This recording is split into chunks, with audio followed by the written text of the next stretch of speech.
Ergaaleen kunniin ergaalee kijibaati.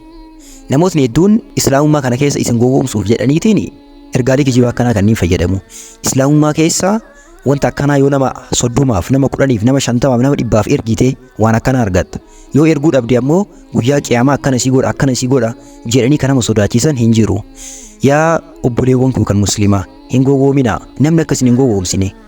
Ergaan yoo ergitan isin fayyadu, ergaa yoo namaa dabarsitan isin fayyadu, tokko Qur'aana, lammaffaa hadiisa, sadaffaa da'waa ulamaa'ii barnoota ulamaa'iin barsiisan qofaadha malee namni of biraa yaada tokko kaasee yaada akkana barreeffama akkana yoo nama haganaatii dabarsite waan akkana argatta ka jedhan hundi kijiba.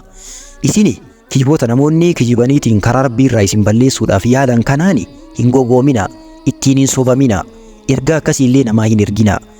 Khayrii argadha jettanii hamtuu biraa keessa seenuu dandeessanii. Kanaaf ergaa nama 30, nama 10, nama 50 ergii waan akkana argattaa jiru hunda kijiba ta'uu beekaatiin irraa fagaadhaa. Islaamummaa keessan tikfadhaatiin jiraadhaa. Namoota waan akkasii isinii ergan ammoo wanti kun dogongora ta'uu itti himaatiin barsiisaanii. Nagaa naaf tura. Assalaamu alaikum wa rahmatullahi wa barakaatuh.